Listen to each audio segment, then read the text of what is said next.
Hello my Funatics, it's Fufu here, and I'm bringing you week 3 of the PPL. Again, I'm still in a hotel, so again, I haven't had enough time to do a team builder video separate to the battle, so that's what we're doing today. And as always, you can always skip to the battle, looking at the time link in the description below, but if you're real, you will stay to have a gander at what weird things I've come up with on my team.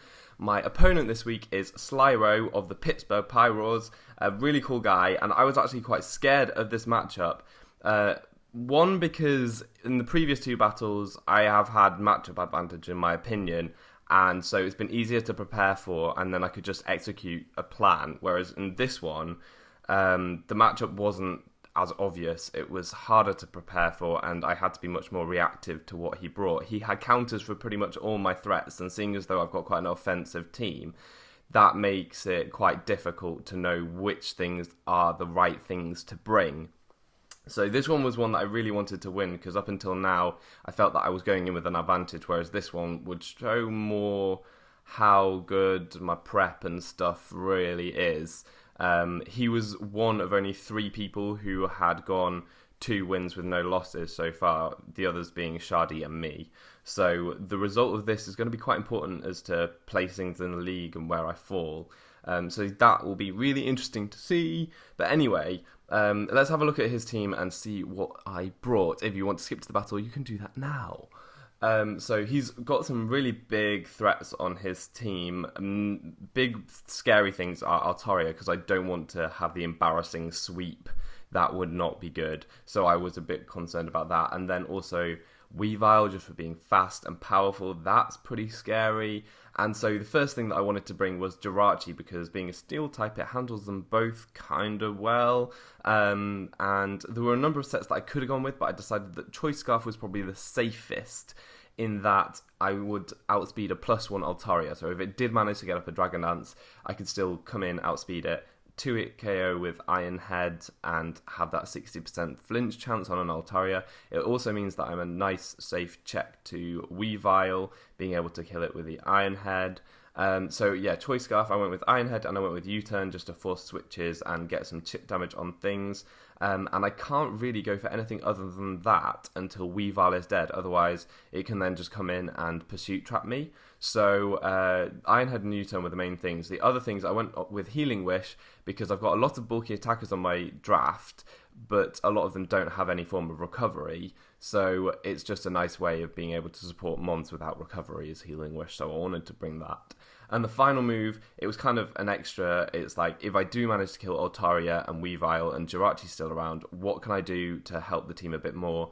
And I thought Toxic was the best thing, because the main switch-ins to a Scarf Juancito on Slyro's team would be a Lantern and an Arcanine, I would have thought. There are other things that can take it on, but those things I thought would be relatively good to bring in. So I thought Toxic would be the best way of crippling them or just getting some extra damage. I could have gone Trick, but the problem with running Trick is that if I just get a bit excited and Trick too early, then Juancito is no longer a check to Weavile and Altaria, and I would have big problems. So I decided Toxic was a safer way to go.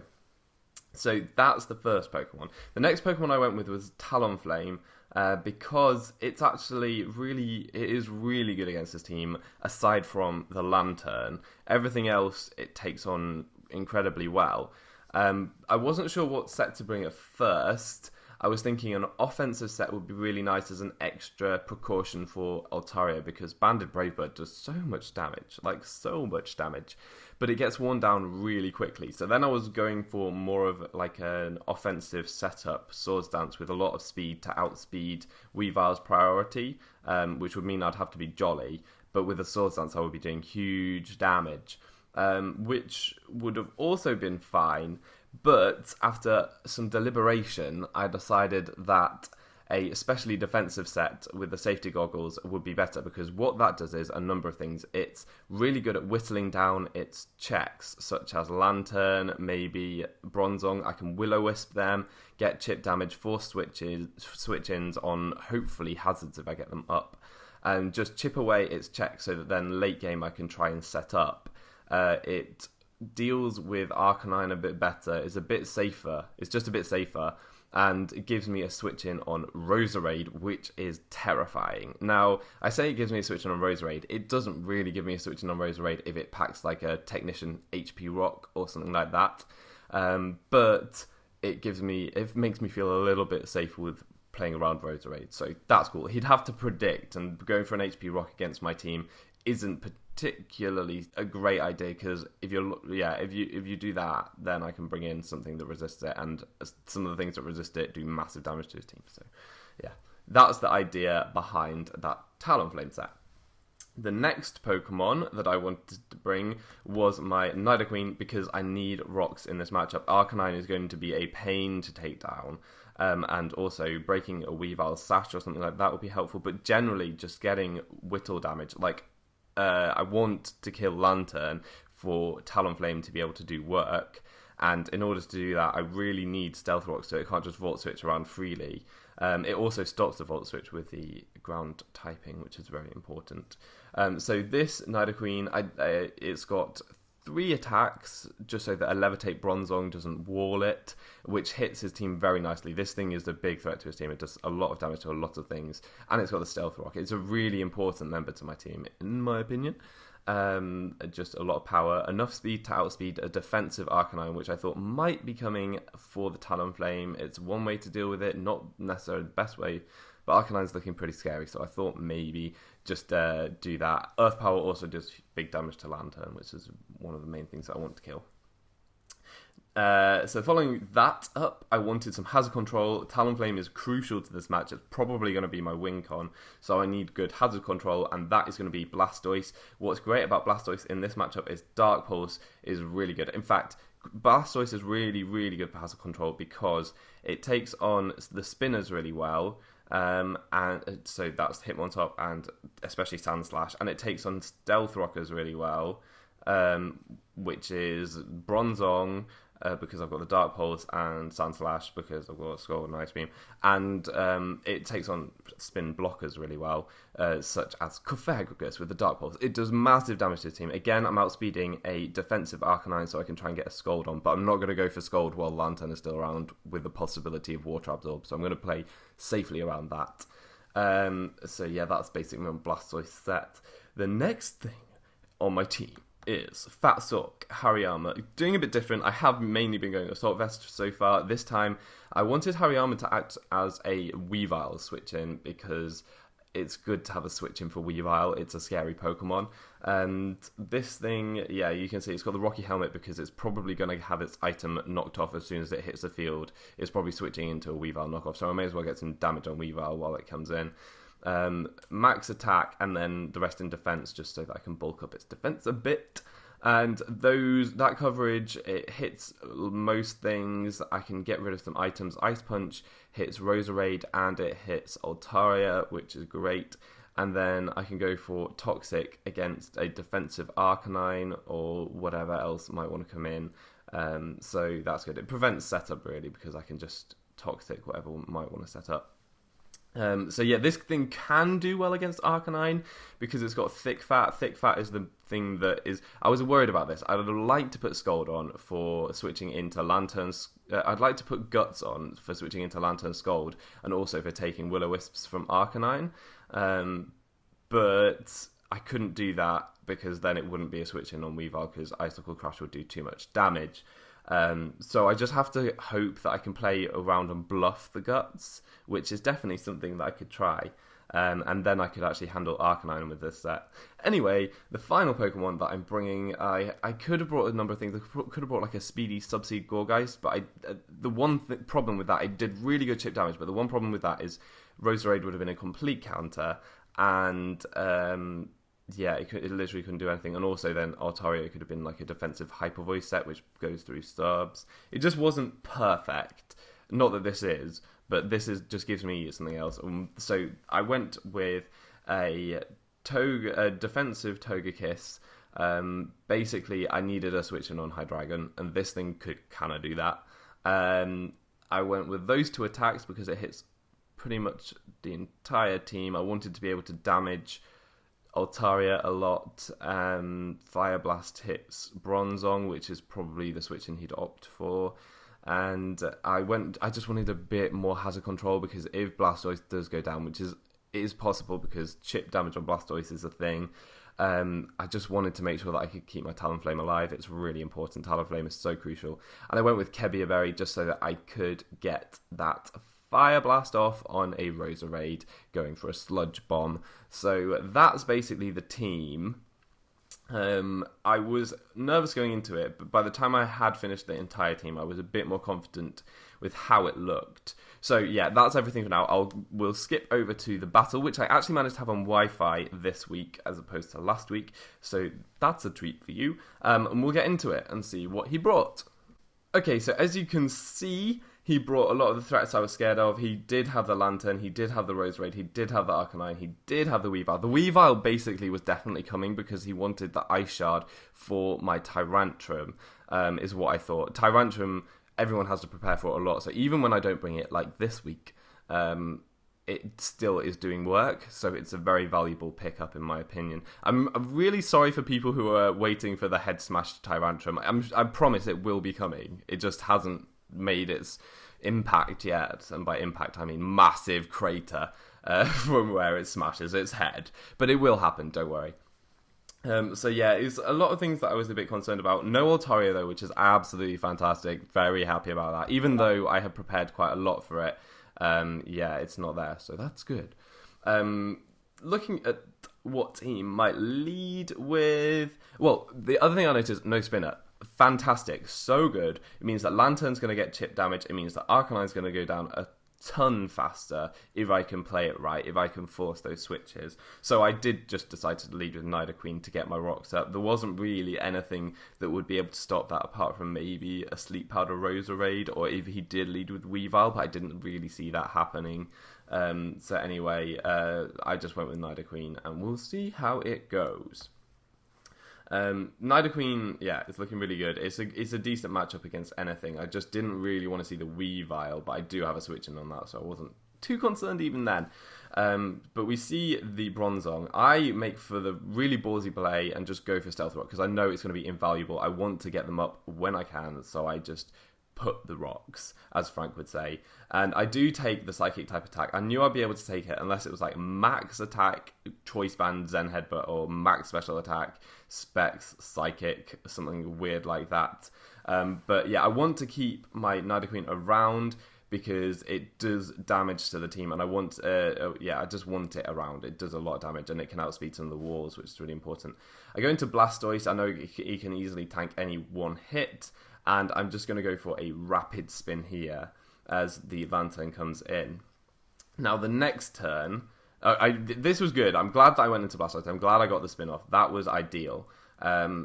The next turn, I try to think a bit about what it wants to do. I don't have a switch in for Scald, and I end up staying in with Blastoise thinking that he'll predict me to switch out and go for a Scald, but he doesn't. He goes for the Volt switch. I know that I can take that because Blastoise is just such a tank, and it takes almost exactly half. Basically 84 and I'm left with 83, so it's almost exactly half, which is fine. I can deal with that. I get some damage off on the Lantern, which is something I really need to weaken. It looks especially defensive from that damage though.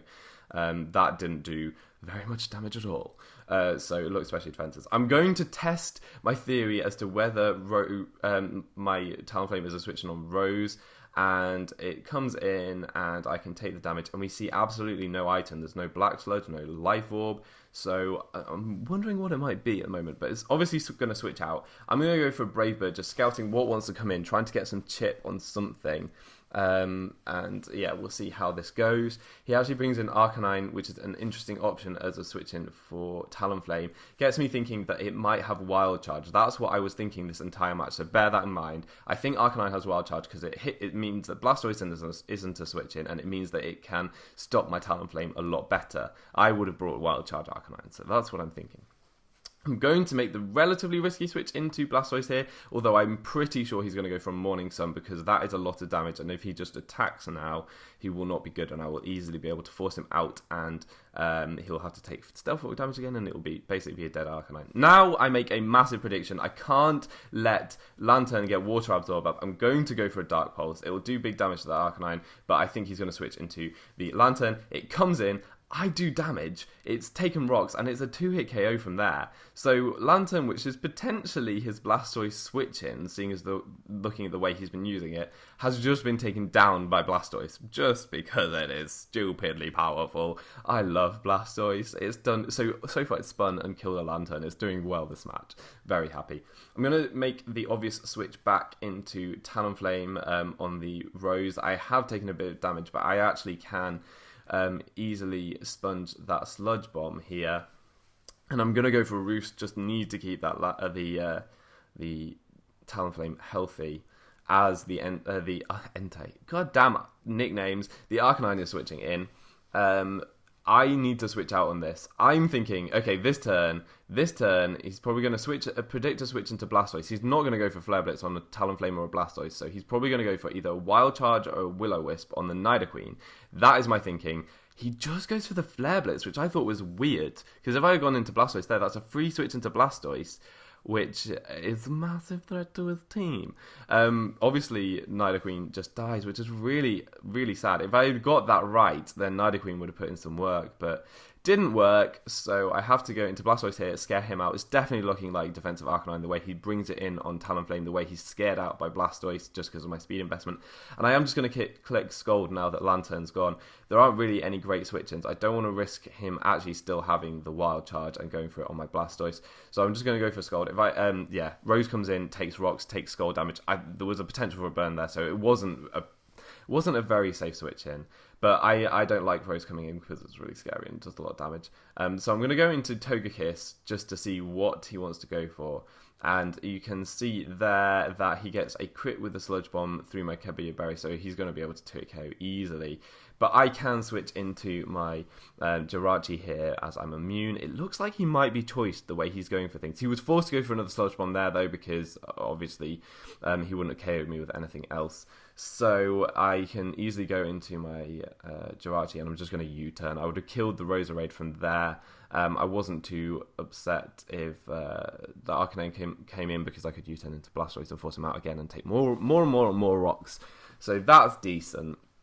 We see the Cofagrigus come in, which is interesting. I'm thinking this is probably defensive, but I could be getting this really wrong because Blastoise is still very much a win condition, and I want to go for Dark Pulse. If it's defensive, I KO, but it's specially defensive and I don't KO.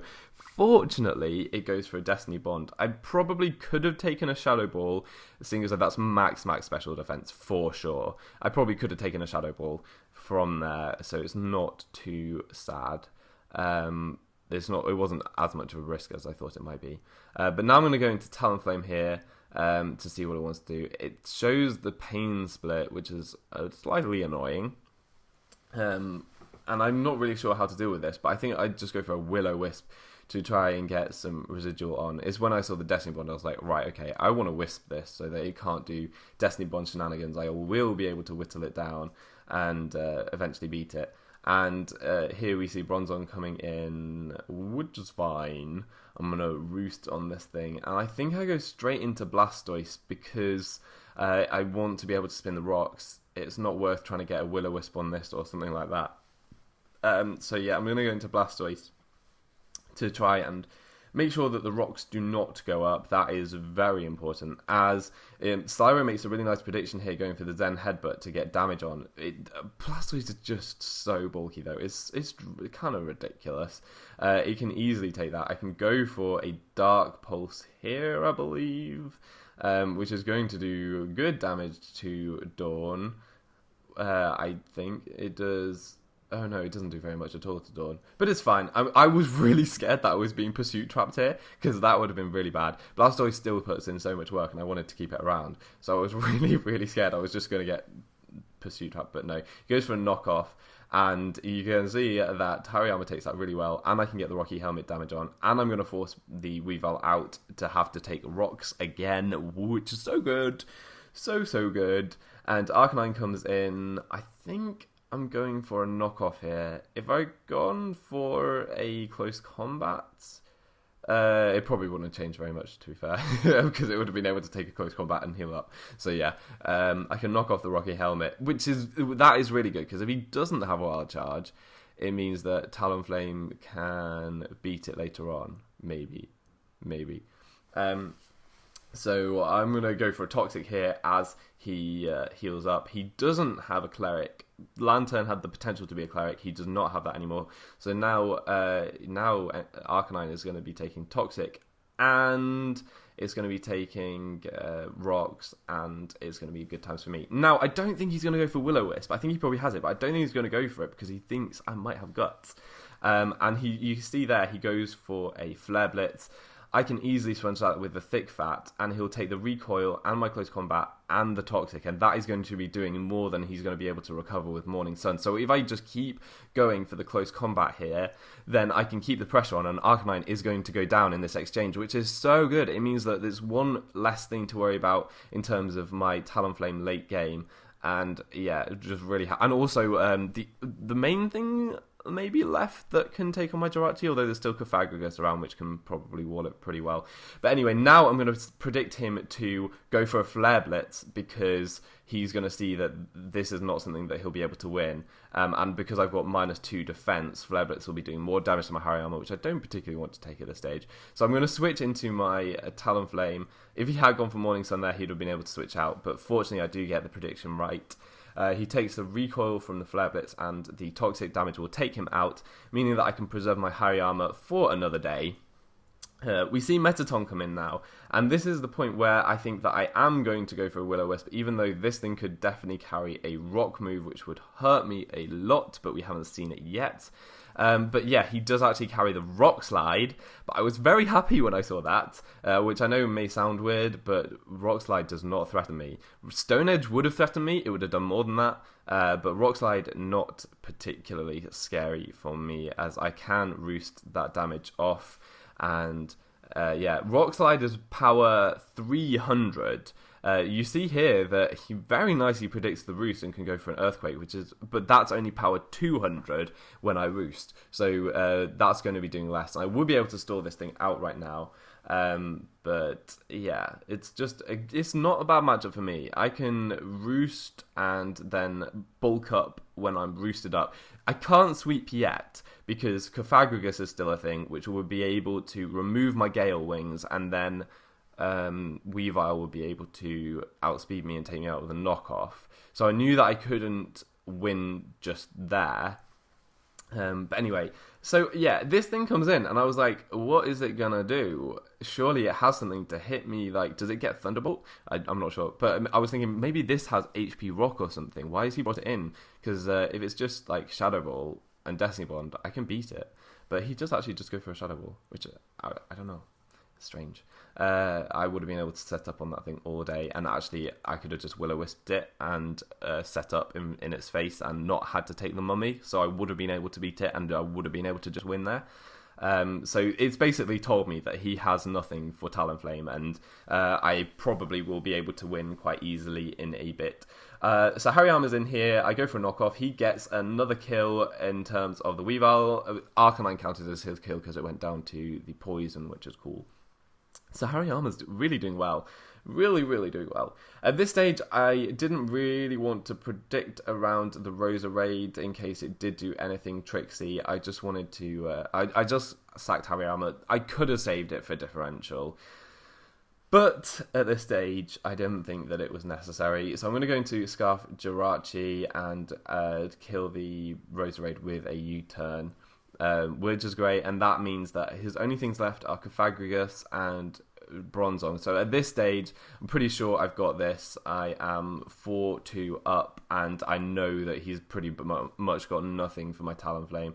So I can just burn Cofagrigus. It doesn't even matter if I lose my Gale Wings at this stage, because I definitely outspeed both Cofagrigus and Bronzong. And this last portion of the battle is really stally because it's me trying to make sure that I get differential in terms of my Talonflame and yeah, making sure that I don't lose any Pokemon basically, because I want the 4-0 to maintain my win-loss ratio.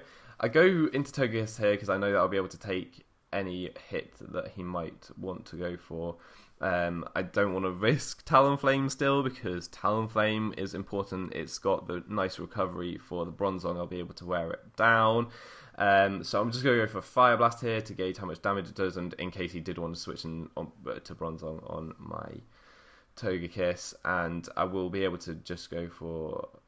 Did I go for Dazzle, or did I go for Fire Blast this next turn? Because he didn't go for the Destiny Bond, so yeah, I go for I think probably Fire Blast, which is a bit risky. Oh no, I do go for the Dazzle, seeing as though he looked like he was staying in, and he might be trying for the Pain Split. So yeah, I'm able to stay down Cofagrigus, and this last portion I'm going to speed up, because as I say, it's just me trying to take on Metaton, the Bronzong. So what I'm going to do, basically what I do is I go into Jirachi, because I know that I can take a Stone Edge or whatever he might want to go for. He goes for Stealth Rock actually, which is a decent play, to be fair. I've got a lot of things which are on low health and that I could potentially not like switching in.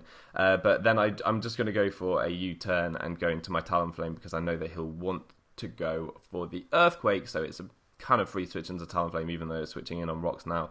And I will be able to beat Metaton. I've got bulk up, so yes. I'll just roost until I can bulk up, and then I can win pretty easily. So that's what you'll see now. And that leads to a 4-0 victory for Mewcastle United. Very happy with this, seeing as though, as I said, it was a match I was a bit more concerned about. Didn't particularly have matchup, but we managed to pull through, and it was really really Talonflame. I don't think he had prepared as well for a specially defensive Talonflame as he had done for other things. He had made some really good prep choices though. And also the Arcanine, I was interested not to see Wild Charge, but the fact that he didn't bring it was more of a problem on my end, because he didn't ever go for it. And I was predicting around Wild Charge, which is not necessarily what he brought. So yeah, that's why I made maybe a few mistakes.